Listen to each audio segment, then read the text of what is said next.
Search अच्छी हो जाती है, डाटा अच्छा जनरेट हो जाता है। जब राइटिंग अच्छी नहीं होगी तो आपको पेपर पब्लिश नहीं होगा, आपकी बुक पब्लिश नहीं होगी, आपको फंडिंग नहीं मिलेगी। तो writing skills they are important. ये आर्टिस्टिक वर्क होता है, आप जितना इसको खूबसूरत बनाओगे उतना ज़्यादा इफेक्टिवली ये पब्लिश होगा।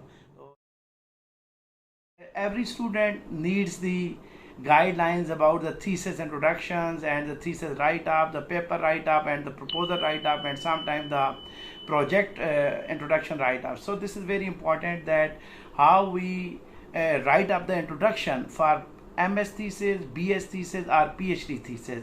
And sometimes we need the guidelines about the writing the introduction for the proposal.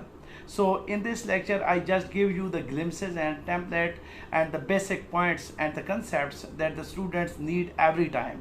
But before we start formal discussions about the how to write the introduction, it is important that जब भी आप कोई thesis लिखते हैं तो उसको thesis लिखने से पहले आप कलम जब उठाएं, लिखने लगें या कंप्यूटर पर बैठे टाइप करने लगें, तो उससे पहले आपका पहले बहुत ज़्यादा नॉलेज होना चाहिए। और नॉलेज कैसे आप अचीव करते हैं, वो ये होता है कि आप अपने टॉपिक से रेलेवेंट कम से कम 40 to 50 पेपर्स डाउनलोड होने चाहिए जिनको आपने पढ़ा हुआ हो।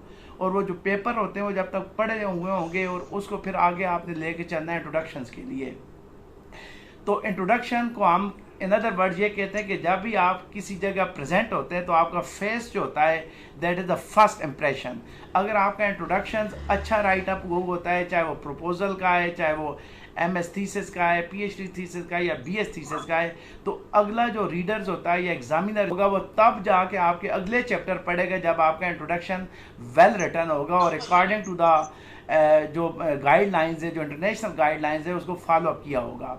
तो इंट्रोडक्शंस लिखने से पहले आपका जो टाइटल है वो आपके बिल्कुल क्लियर हो कि आपका एग्जैक्ट टाइटल क्या है थीसिस का। तो थीसिस का टाइटल या प्रपोजल का टाइटल आपको बिल्कुल क्लियर हो और उसके अंदर 3-4 वर्ड्स होते हैं जिनको हम सेल्फ एक्सप्लेनेटरी वर्ड्स कहते हैं टाइटल के अंदर। और वो जो वर्ड्स होते हैं सारा आपका थीसिस, सारा आपका रिसर्च आर्टिकल या आपकी प्रपोजल जो होती है उस टाइटल के अगेंस्ट घूमती है। जब भी आप कोई थीसिस का इंट्रोडक्शन लिखते हैं या प्रपोजल का इंट्रोडक्शन लिखते हैं तो पहला जो इसके लिए पॉइंट होता है वो होता है to capture the interest of the readers. Readers कौन हो सकते हैं? आपका सुपरवाइजर, आपका एग्जामिनर या आपका कोई जो प्रपोजल को एक्सेप्ट करने वाले जो एग्जामिनेशन मेंबर्स होते हैं या कमेटी होती है तो होती है। तो capture to interest of the readers क्या होता है कि आपने स्टार्ट ही फर्स्ट जो पैराग्राफ होगा या इंट्रोडक्शन की जो पहली हेडिंग होगी वो आपने स्टार्ट में ही उस टॉपिक को हाईलाइट करना है कि इस टॉपिक में ये कंटेंट्स होंगे, ये मेरा टॉपिक होगा जो कि इंटरेस्ट, यानी आपने इंटरेस्ट क्रिएट करवानी है रीडर्स को या एग्जामिनर्स को या मेंबर्स को। इंटरेस्ट कैसे होती है कि आपकी एप्लीकेशंस क्या, आपकी स्टडी की, यानी first you have to introduce the application of your research project. Number 2 के एप्लीकेशंस के बाद आपने ये देखना है कि आपका ये जो टॉपिक है इसकी रीजनल, इसकी ग्लोबल और इसकी कंट्री लेवल पर क्या इंपॉर्टेंस है, what is the significance of your research project. तो जब ये आप इन वर्ड से स्टार्ट करेंगे तो फ़ौरन जो रिव्यूअर्स होगा या रीडर जो होगा या जो सुपरवाइज़र होगा या कमेटी जो होगी वो इंटरेस्ट लेना शुरू करेगी कि आगे चल के देखते हैं कि आपका टॉपिक क्या है। तो पहला पॉइंट जो होता है थीसिस राइटअप, इंट्रोडक्शन राइटअप के लिए to capture the interest of the readers, ठीक है। और उसके बाद दूसरा जो पॉइंट होता है विच इज़ वेरी इंपॉर्टेंट वो होता है overview of your research topic. बहुत सारे लोग रिसर्च इंट्रोडक्शन शुरू में एरो गैरो की बातें लिखते हैं। आपने एरो गैरो की बात नहीं, आपने अपने टॉपिक की एप्लीकेशंस की बात करनी है। फिर उसके बाद overview of your research topic. Overview of research topic क्या होता है कि आपने ग्लोबली अपने टॉपिक को इंट्रोड्यूस करना है, डिस्कस करना है।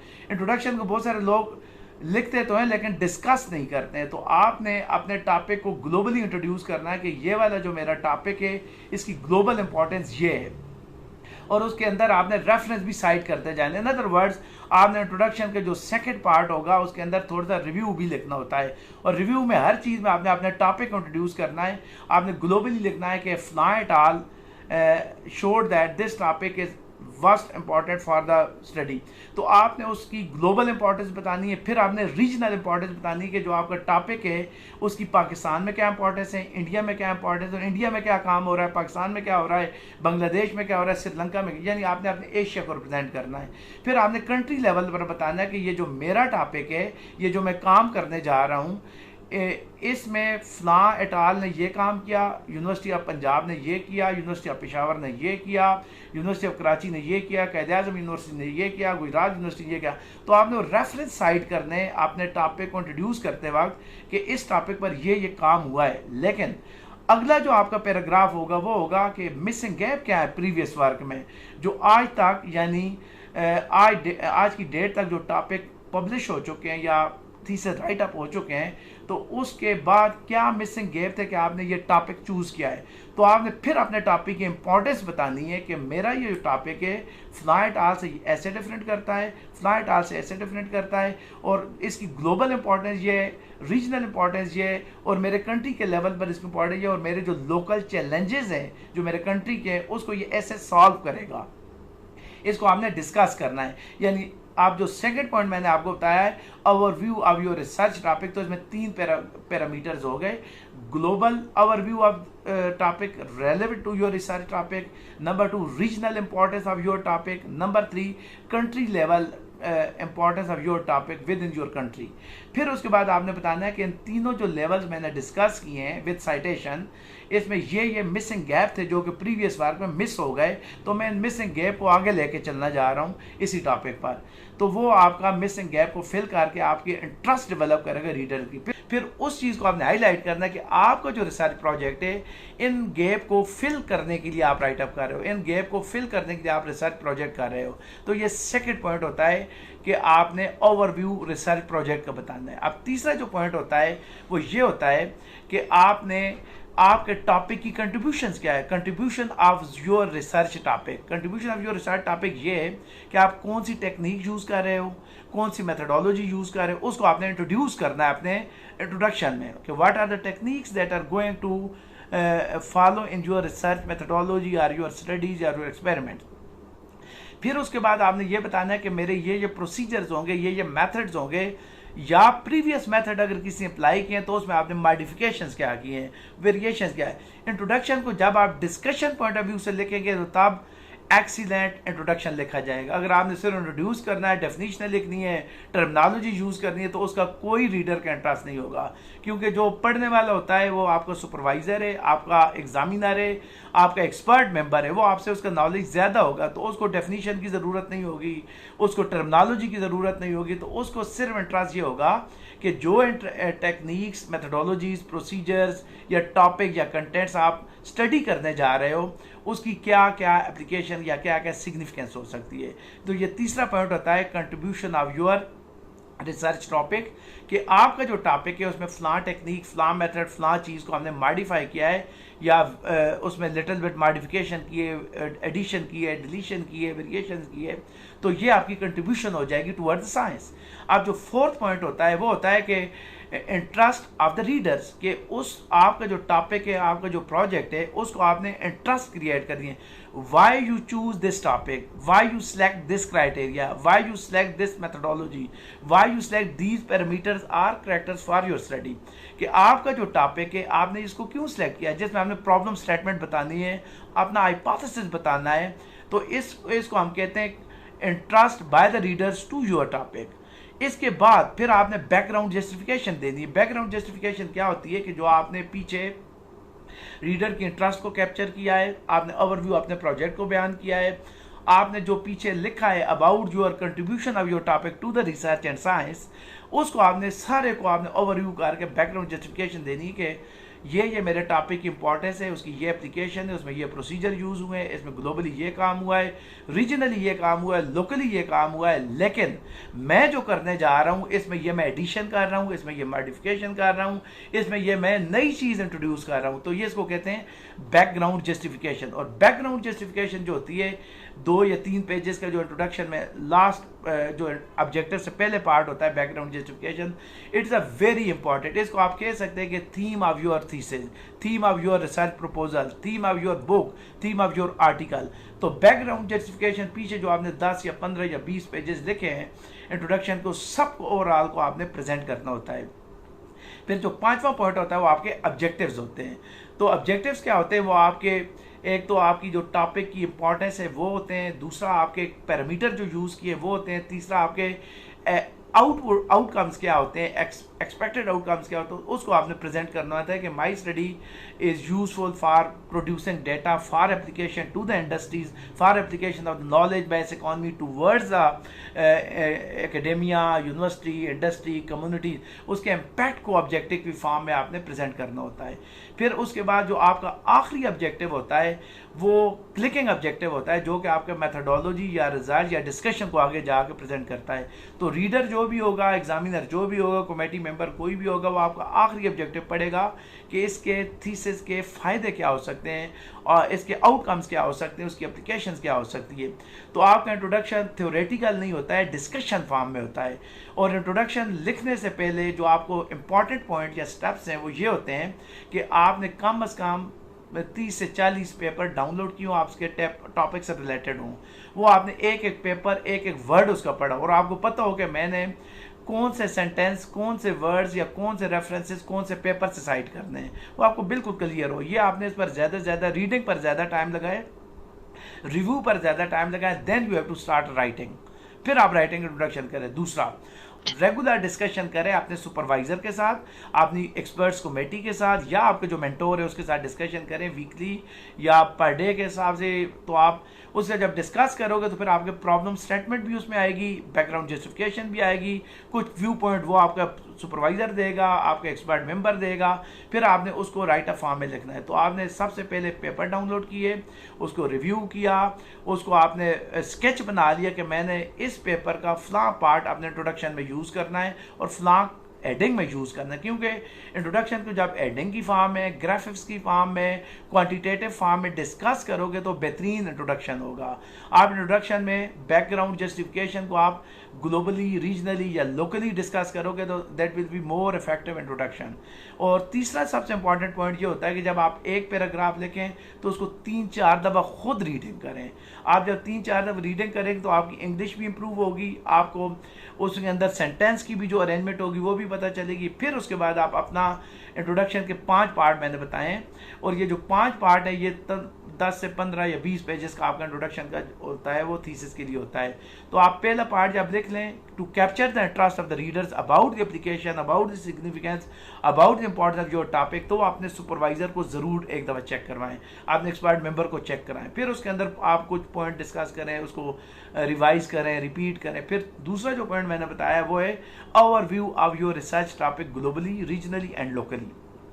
फिर मिसिंग गैप, इस पार्ट में आपने मिसिंग गैप को प्रेजेंट करना है कि ये प्रीवियस स्टडी में मिसिंग गैप थे और मैं इन गैप को फिल करने जा रहा हूँ। उसके बाद आपका तीसरा होगा contribution of your research topic to the science, कि आपकी जो टेक्निक्स हैं, मेथडोलॉजीज हैं, या जो साइंस आप यूज़ करें उसके अंदर आपने मॉडिफिकेशन जो की है, वेरिएशंस की है, या न्यू मेथड्स प्रपोज किया है, तो उसको डिस्कस करना है ताकि इंटरेस्ट डेवलप हो। और चौथा पॉइंट होता है कि interest of the readers toward your topic, why you selected this topic, क्या आपका ये जो रिसर्च है इसमें प्रॉब्लम स्टेटमेंट क्या है, हाइपोथेसिस क्या है, या इसकी चैलेंजेस क्या है। और आपका अगर रिसर्च हो जाती है तो आपकी ये जो स्टडी है ये उस प्रॉब्लम को सॉल्व करने में कितनी हेल्पफुल होती है, इंडस्ट्रियल लेवल पर, एकेडेमियल लेवल पर और कम्युनिटी लेवल पर।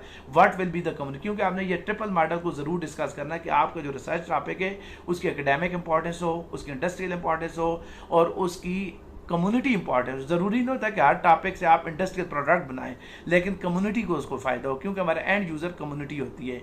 एकेडेमिया वो होता है कि जो आप पेपर पब्लिश करते हो या उससे बुक्स पब्लिश करते हो तो सर्कुलेशन होती है। फिर उसके बाद आपका बैकग्राउंड जस्टिफिकेशन एंड देन उसके ऑब्जेक्टिव्स होते हैं। और ऑब्जेक्टिव्स मैंने आपको बताया है क्वान्टिटेटिव फॉर्म है, ये ऐसे नहीं लिखना है to study, to find, to determine, to का वर्ड यूज़ ही नहीं करना, आपने डिस्कशन फॉर्म लिखना। For example, this study is useful to determine to characterize the phytochemical compounds for application to the industries. Yeah, for example, the study outcomes confined to the application of the medicinal plant towards the pharmaceutical products or cosmeceutical products or nutraceutical products, कि आपका जो topic है उसका जो आपने पीछे challenges discuss किए हैं कि वो कितने लोकल इश्यूज़ को, रीजनल इश्यूज़ को या ग्लोबल इश्यूज़ को सॉल्व करेगा, चाहे वो एनर्जी का इशू है, फूड का इशू है, मेडिसिन का इशू है, या कम्युनिटी का इशू है, या एनवायरनमेंट का, या क्लाइमेट का, या एग्रीकल्चर का है।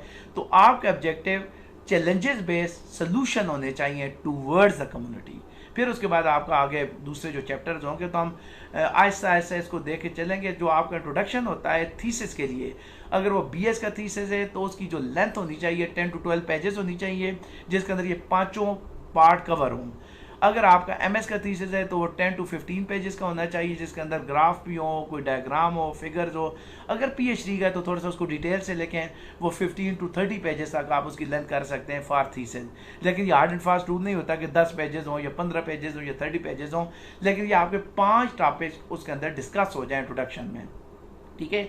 और इंट्रोडक्शन में थ्योरेटिकल वर्क नहीं होना चाहिए, फैक्ट एंड फिगर डिस्कस होने चाहिए, टर्मिनोलॉजी कम से कम यूज़ करें, उसके जो टेक्निकल वर्ड जो कम से आप उसको सिंपलेस्ट फॉर्म में लिखें, और साथ उसकी साइटेशन करें, टेक्स्ट में भी साइटेशन होती है और इंटरप्रिटेशंस भी करें, क्योंकि आपको ये क्लियर हो कि आपके रिजल्ट जो होंगे उनके ये फ़ायदे होंगे, आपकी मेथडोलॉजी के फ़ायदे होंगे।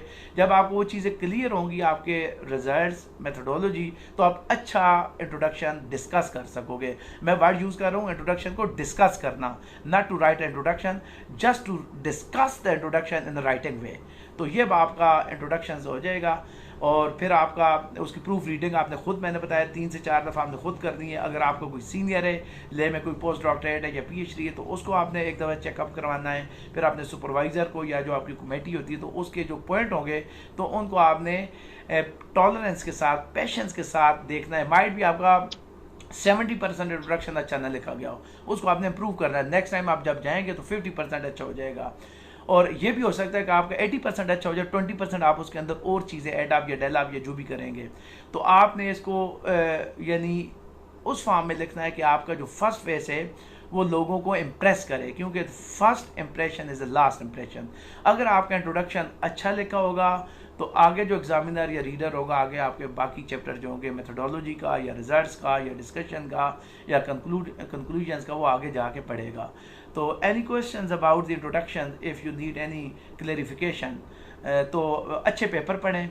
और उसमें ये नहीं कि आप सिर्फ पाकिस्तानियों के पेपर पढ़ें या इंडियन के पढ़ें, आप लिखने के लिए आपको जितने भी कॉन्टिनेंट्स हैं, Asia, America, Europe, south Asia, central Asia, तो आपके पास जब डाइवर्सिटी ऑफ द नॉलेज होगा, डाइवर्सिटी ऑफ द आइडियाज़ होंगे, तो आपको ज़्यादा इंग्लिश भी आपकी इंप्रूव हो जाएगी और आपको आपके टॉपिक के अंदर बहुत सारी मॉडिफिकेशन होगी, वेरिएशंस होगी। क्योंकि आप ये नहीं सोचें कि आपके रिजल्ट में नॉवेल्टी आनी चाहिए, आपके इंट्रोडक्शन के राइटअप में भी नॉवेल्टी हो, मेथडोलॉजी में भी नॉवेल्टी हो, आपकी जो रिजल्ट्स है वो भी नॉवेल्टी हो, डिस्कशन को नावल पॉइंट ऑफ व्यू से आप डिस्कस करेंगे, ग्राफिक्स का इस्तेमाल करें, उसके अंदर नए नए सॉफ्टवेयर यूज़ होते हैं, ये जो ग्राफ बनते हैं इंट्रोडक्शन में, मेथडोलॉजी में, टेबल का जो स्टाइल होता है।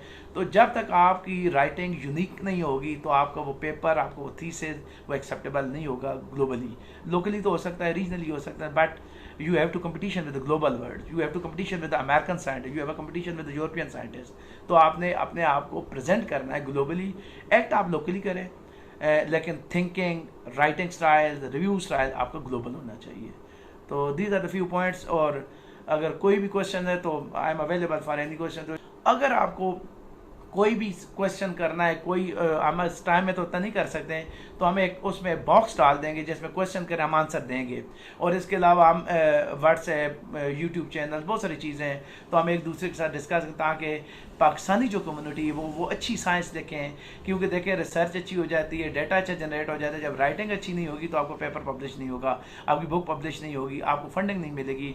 तो writing skills they are important. ये आर्टिस्टिक वर्क होता है, आप जितना इसको खूबसूरत बनाओगे उतना ज़्यादा इफेक्टिवली ये पब्लिश होगा। तो थैंक यू सो मच। अगर कोई क्वेश्चन है तो I am available for your. जी अस्सलाम वालेकुम। Thank you so much professor Mushtaq and Muhammad Majid Saab for organizing such a wonderful session. So sir, मेरा question ये था कि like if I'm going to research on a regional level or Pakistan level, तो should I include the author or research data about the Pakistan level, या उसमें मैं other countries का भी ऐड कर सकता हूँ, like we are discussing about the introduction part. Thank you so much, it's a very excellent question. मैंने introduction right up की, क्योंकि हम आज इंट्रोडक्शन की बात कर रहे हैं, तो इंट्रोडक्शन आपने इंट्रोड्यूस पहला पॉइंट यूज़ किया है to capture the interest of the readers.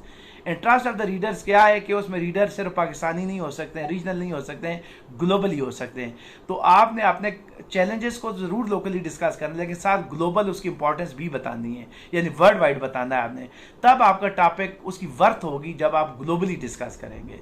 Globally करेंगे, रीजनली करेंगे, फिर आप लोकली करेंगे. मैंने बताया sequence global, regional and then the local. तो ज़्यादा इफेक्टिव होगा कि आप ग्लोबल साइटेशन भी करें, रीजनल भी करें और लोकल भी करें. बैकग्राउंड जो है इंट्रोडक्शन का, इसको जरा थोड़ा सा वजह. हाँ जी, मैंने आपको बताया कि जिस तरह रिसर्च में, इंट्रोडक्शन में, मेथोडोलॉजी में जो आपकी थीम होता है, ब्रेन होता है, इंट्रोडक्शन के ब्रेन को बैकग्राउंड जस्टिफिकेशन कहते हैं. जब हम कहते हैं ना कि इंट्रोडक्शन का ब्रेन किधर है, मेथोडोलॉजी का ब्रेन किधर है, रिजल्ट्स का ब्रेन किधर है, तो इंट्रोडक्शन का जो ब्रेन है वो बैकग्राउंड जस्टिफिकेशन है.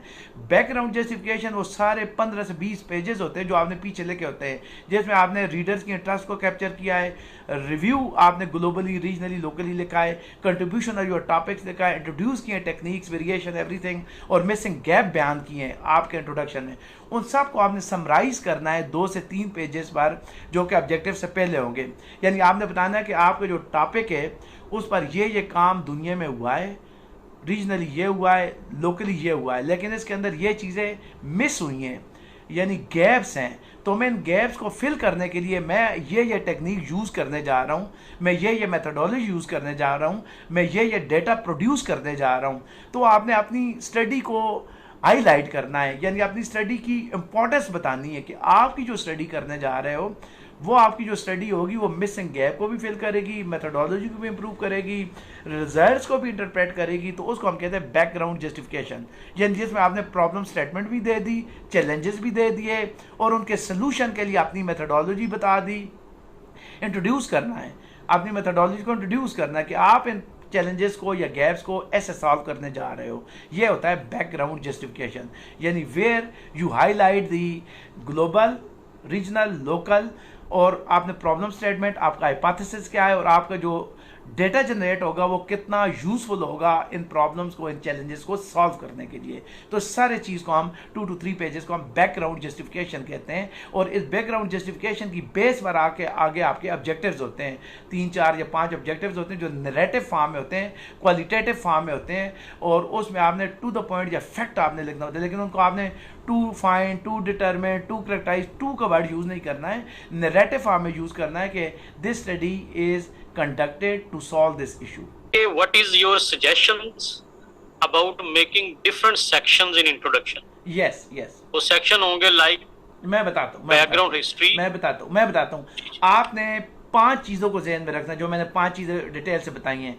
इनको आपने स्टार्ट में आपने लिखना है. फॉर एग्जांपल मैं एक टॉपिक इंट्रोड्यूस करता हूँ, मैं कहता हूँ कि application of the green catalyst for industry energy production. ये एक टॉपिक है, application of the green catalyst for energy production. ये एक टाइटल है, एक टॉपिक है.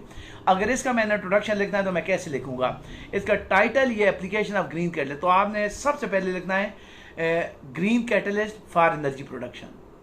तो आपने पहला उसका हेडिंग जो बनाना है application of green catalyst for energy production. फिर उसके अंदर ही आपने बताना है कि दूसरी जो कैटलिस्ट होती हैं, हेट्रोजीनस, होमोजीनस कैटलिस्ट, या दूसरी जो होती हैं, उनके ये फ़ायदे हैं, but green catalyst is more effective than heterogeneous, homogeneous.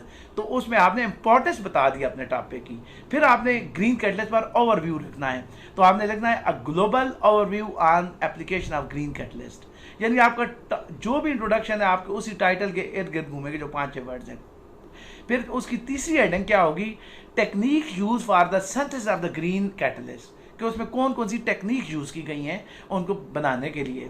फिर उसके बाद आपने लिखना है characterization of the green catalyst, कौन कौन से करेक्टर यूज है. फॉर एग्जांपल गैस क्रोमेटोग्राफी है, NMR है, FTER है, EDX है, XRD है. तो आपने करेक्टराइज कैसे कैटलिस्ट को करते हैं, ये उसका हेडिंग हो जाएगा. फिर आपने लिखना है कि significance of the green catalyst for energy जो आप जिस चीज़ से एनर्जी प्रोड्यूस करना चाहते हैं, either you are going to produce energy from biogas, either you are produce energy from the non edible oil seed, either you are going to produce energy from the agriculture waste, either you are going to produce energy from the micro algae. तो आपने फिर अपने topic पर उन green catalyst को apply करना है, फिर उसके बाद आपकी बैकग्राउंड जस्टिफिकेशन, फिर एप्लीकेशन। तो ये आपका जो इंट्रोडक्शन होता है, मेन हेडिंग्स, सब हेडिंग्स, तो ये ज़्यादा इफेक्टिव होता है when you right your introduction in a main headings and सब हेडिंग सेक्शंस। और ये पांचों चीज़ें जो मैंने आपको बताई हैं, वही हेडिंग में चीज़ें बार बार आपने डिस्कस करनी है, फिर आपका इंट्रोडक्शन लिखा जाएगा अबाउट दिस थीसिस और मेथडोलॉजी, जो भी होगा आपका पेपर या आर्टिकल या बुक्स वगैरह। तो बाकी इसके अलावा मैं अवेलेबल हूँ कायद-ए-आज़म यूनिवर्सिटी में, व्हाट्सएप ग्रुप में, यूट्यूब चैनल है मेरा इन्फो बायोडाइवर्सिटी के नाम से, जिसमें plants, animals, biotechnology, bio energy, chemical engineering, तो वो इन्फो बायोडाइवर्सिटी में भी बहुत सारी चीज़ें हैं। तो जो जिसका इंटरेस्ट होगा we are available for any guidance.